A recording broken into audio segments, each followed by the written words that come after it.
All right, so let's do the walkthrough for assignment 1.4. We'll be prepping the session. The summary here says students will prepare a Pro Tools session for Mixdown using the session prep checklist. And we're going to follow this checklist and complete these items and then take a screenshot of the session file folder, the edit window, and the mix window and submit them to the MLP. So the good news is this isn't really all that difficult. It's just, it seems like a lot of steps because there are technically a lot of steps. So what I'm going to do is I'm actually going to walk you through each of these elements step by step. And so your first step is going to be to, once you download that actual session, you're going to be looking to make a duplicate of it, make a copy of it right away. And let's get me there.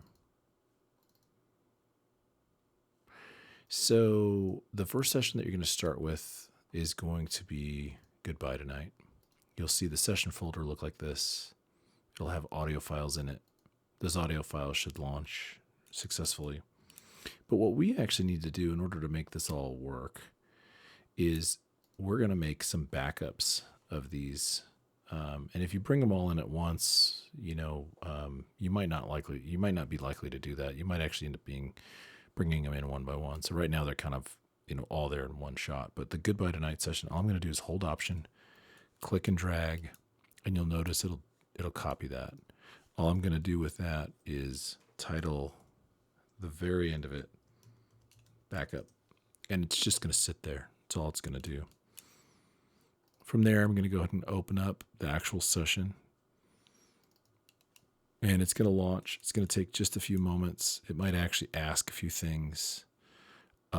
In the session that you're receiving, it may mention some plugins that don't exist. That's actually not a big deal. The only reason I left them on there is so that you can do the session prep. So this session was from a band I was in many years ago called Theory of Flight, and this is a mix that was done out of New York City. And this is actually the mix engineer's session. So I was a recording engineer and producer. I played guitar, did some singing on this track. But the final mix was left to an engineer in New York. And what I've done is I've actually left all of the, or I shouldn't say all, there's a lot of the elements that were in that mix on the tracks for you to clear out as part of your job working through this list. So far we did the backup, we downloaded, we did option drag, we duplicated, and then we put in the session name -backup. Now what we're going to do is we're going to do a save as. So if we go back to the session, we're just going to go File, Save As, and the first thing we're going to do is name this Your Mix. And so it's going to be essentially your name.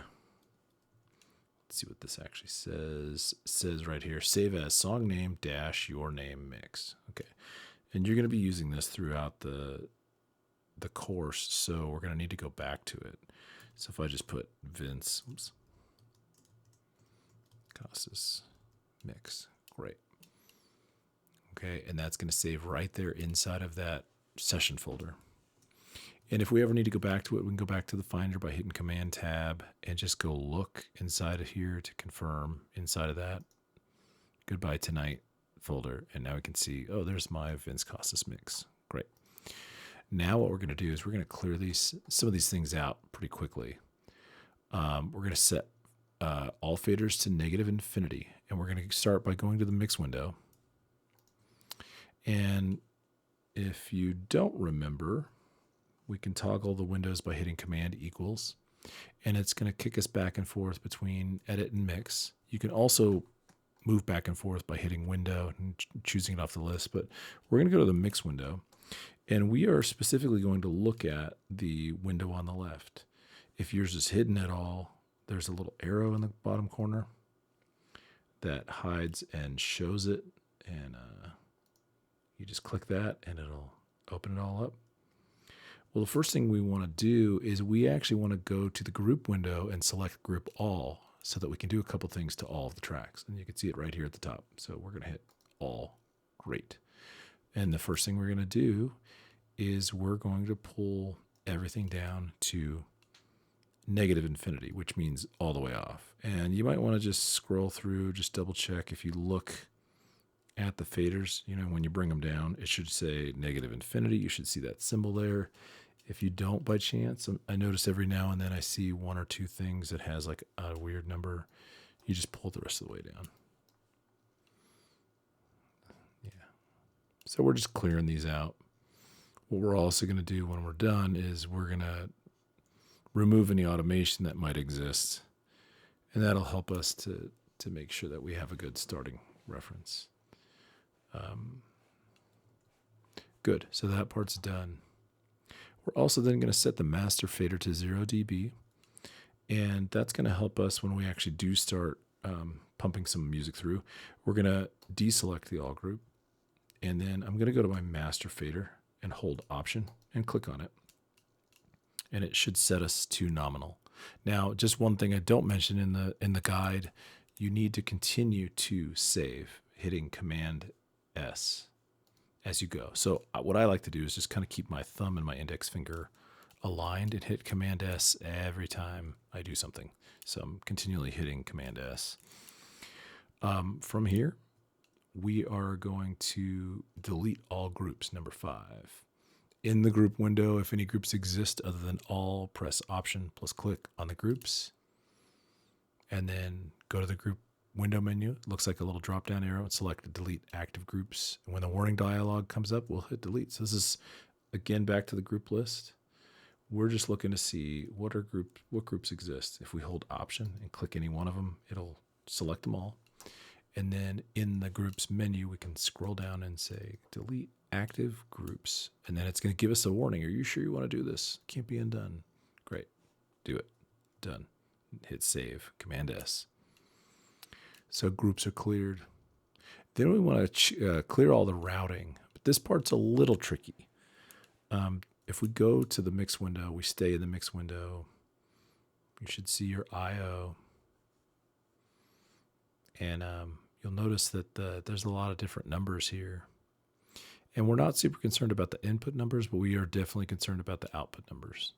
Well, what's happening is a lot of this is being routed to certain buses. And so we just need to confirm by going to Setup, I/O.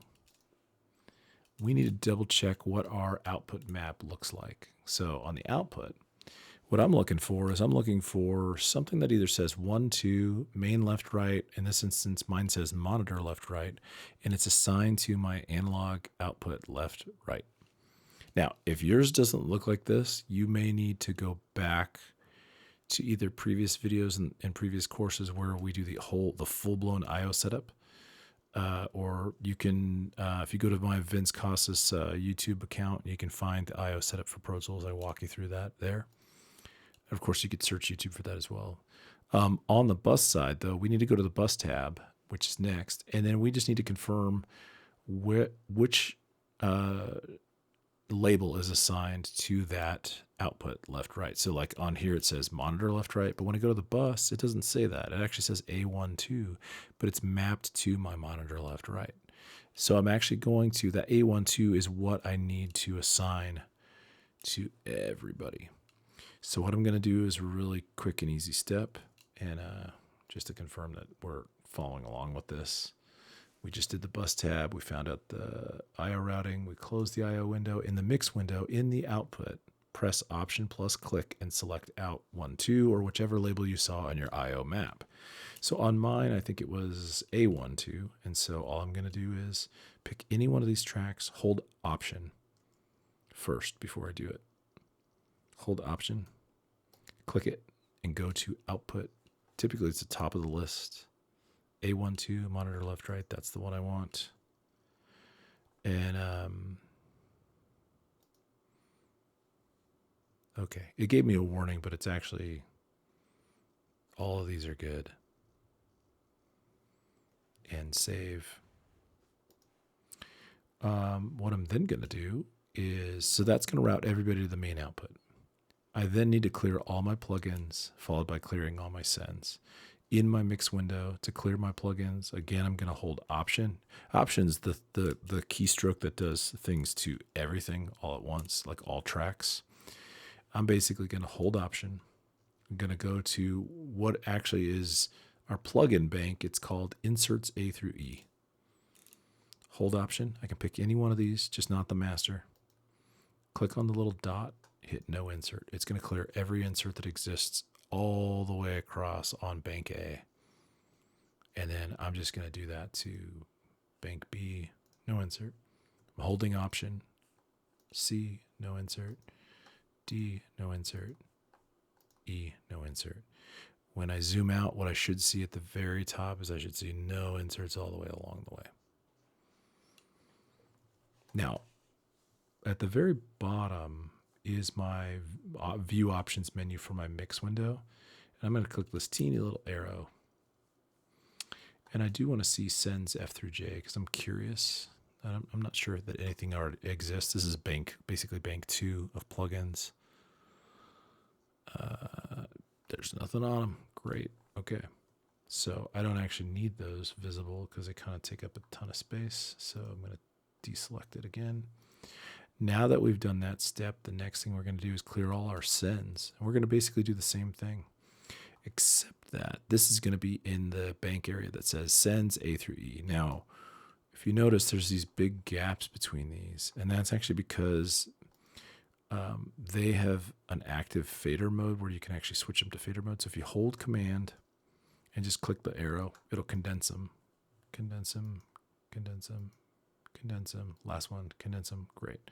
Now they're all condensed. Now we can, again, in sends A through E, hold Option. And in this instance, we're going to click it and hit no send. So Option, click the arrow, no send. If it says a warning, it's because automation exists on that send and we don't need it. So we're going to change. We're going to essentially get rid of it and keep going. Oops. Option, no send. Option, no send. Option, no send. Last one, Option, no send. Great. So we managed to remove all of our sends.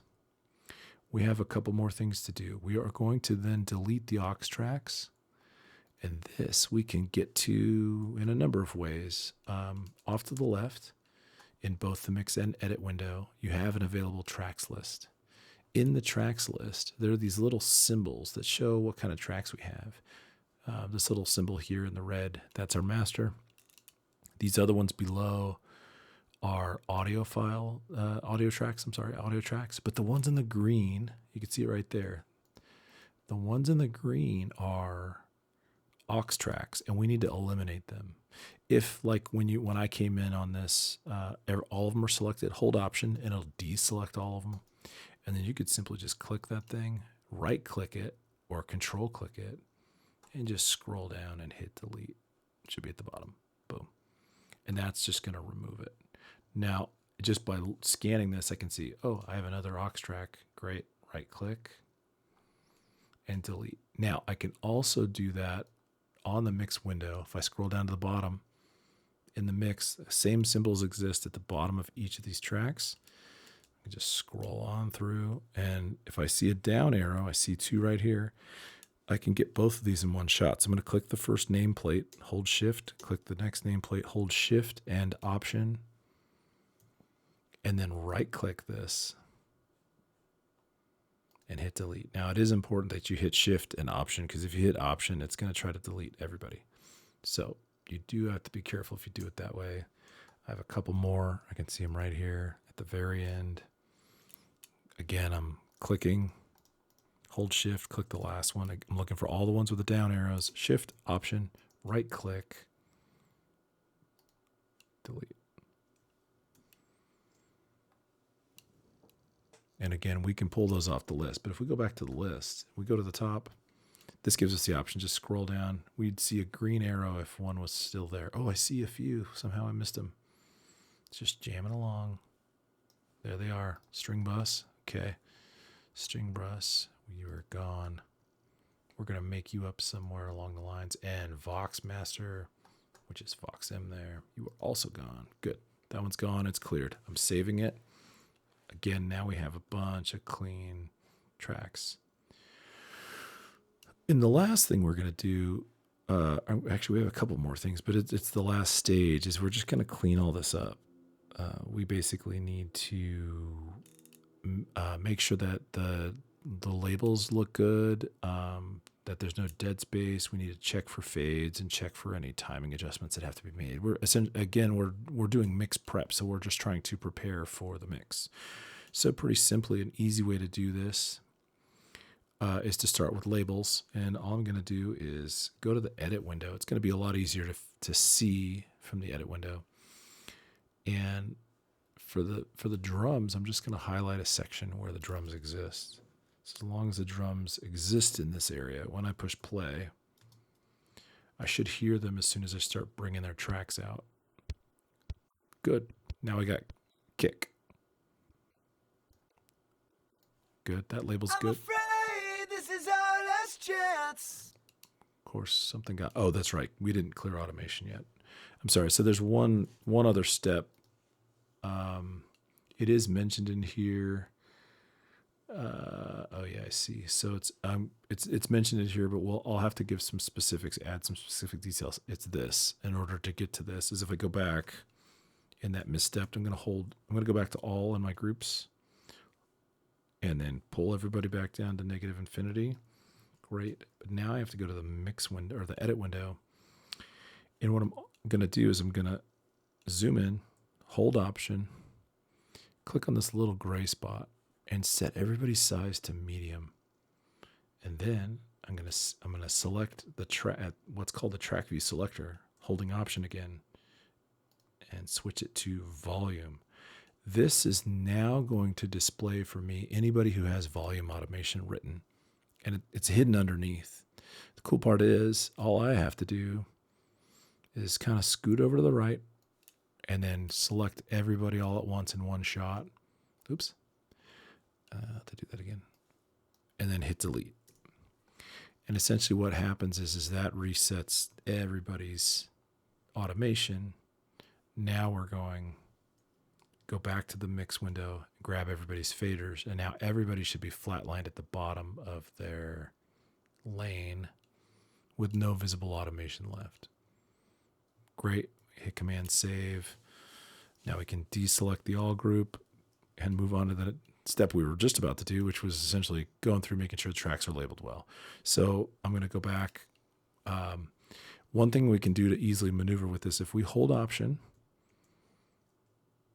and we click in the ruler, I'm going to set everybody to micro and then zoom out. But if I triple click the magnifying glass, 1, 2, 3, it will zoom out so I can see everything from end to end. And then if I scroll down, I can see everything from top to bottom. So I'm just going to, pick a spot with some drums, push play, and start moving faders. With the master back to nominal. So I'll have to put the master back to nominal by holding option and clicking it. Kick is good. The kick replacement is good. Snare is good. Snare is good. That's another snare. Another snare. Snare bottom. Hat.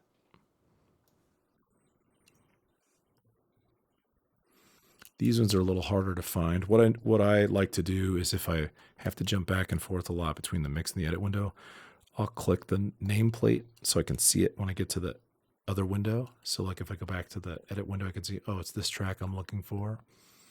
Oh, there it is. That's Tom. You can see some Tom activity. So there's some Tom activity right here. So I see Tom 1, what I would assume would be Tom 2. And then these other toms. Great. So far, all the labeling's good. What you're going to do is you're going to go through each of these tracks. Just make sure your labels are good, that you don't have any questions. You don't have any things you need to adjust. With that being said, after labels are done, we're going to want to clean up any dead space on the clips. There is one rule in regards to this, though, and it's that you can't just go through and cut up everything. So what I'm going to do is go back, hold option, go to medium again in this little gray ruler, hold Option again, switch everybody back to waveform in their track view selector so I can see them all. But then I'm just going to kind of scroll through them and see where everybody starts. The drums, it's probably the biggest thing to note for the drums, for anybody who's not had to work with drums before, is that the drums have to stay together. Anything we do to the drums, we have to do together. Now, at the moment, we're not creating new groups yet. We're going to do that in the next project. But at this point in time, it's totally okay, just for the sake of the drums staying together, if we go highlight them, kick through overhead right, and hit Command G, and title that drums. This is a mix edit group, but this will ensure that if we do any edits in the edit window, whatever we're doing to the drums, we're doing it to all of them, because they need to stay together. They need to stay in sync. And then you're just going through trying to find some dead space. And it says there's dead space here for the bass. I'm curious what it is, so let's go listen to it.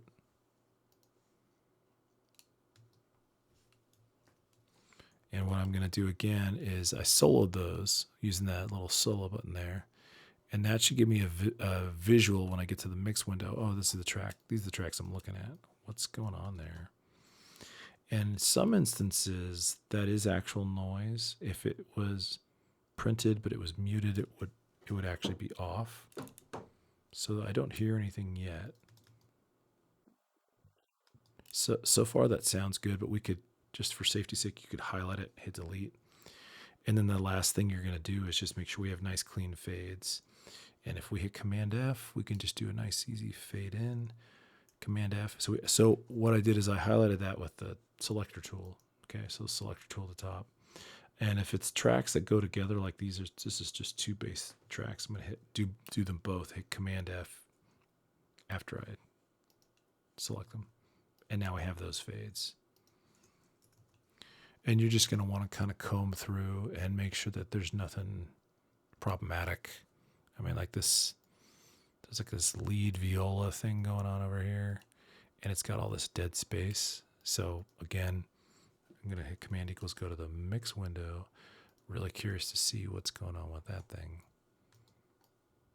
Sometimes, there is stuff on the track. Sometimes there's not. There's not visibly anything there. So I'm going to hit delete, and then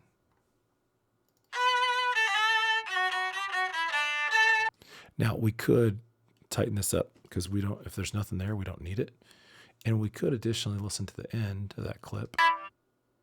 Go, okay, well, that clip goes out. We could tighten that up as well. And then if we highlight over the end of it and the beginning, just like this, kind of overlapping, and hit Command F, we'll get a batch fade, and then it'll give us a fade in and a fade out. And, your fade in by default probably looks like this. But if you slope it down, it'll just take a little longer to start to get in, and then it'll come in quick, so it hides a little bit more noise. And same thing on the tail end. It's just a matter of how fast you need that tail to go down. So like, a standard fade for a fade out would look like this, but if we just need to go quicker, because it's getting out of the way, a lot of times if it's not soloed by itself or the only thing playing, that's the best way to go. And we're just hitting Command S as we go. And so after you're done with the fades, the only thing that we're asking at the very end is just to take a look and look at the timing. Does any timing need to be adjusted? And I religiously promote the 3 T's when it comes to mix down. It's timing, tuning, and tone. So we're going to do a lot of, with timing. If you can land timing, you can fix the mix tremendously. And it's interesting, but timing comes first, because tuning also will help the mix. But there's just times where it's not that anybody's out of tune. It's just that they moved off their note early, and it made it clash with the notes that were still holding that note, or they moved to that note late. And so it's just a matter of just lining them up. So if we zoom in the edit window, you can start to see some of these clips, how they line up. If they're pretty close, then you're probably going to be in a good spot. If they're not, you can simply just use the grabber tool and slide them. You can also, let's just say you only need one little piece of it and not the rest, just the front end of it. You could either crop it, or you could slide it. If it sounds fairly natural and you just don't know, just leave it. I would also say that there is some art to not being perfectly in time, and that's definitely something that a lot of musicians use to their advantage, knowing that a lot of people are now using beats, which are completely fixed to time. But that's it. From here, all you're going to do is you're going to take some screenshots. Screenshots we're going to look for are the ones of the copied folder. So like the one we want to see in the file folder of the backup. And all you have to do that is hold Shift and Command 3. It'll do a quick snapshot. The other option you have, and so you can see my screenshots down here. If you want to, so Shift, Command, and 3 will do the whole screen. But if you want to just get a portion of the screen, if you hold Shift, Command, and 4, you can just use the crosshairs to click and drag and highlight. So I want the backup, but I also, if you open up the folder, we also want to see that the mix session, that you have one that says your name mix. So again, Shift, Command, either 3 or 4.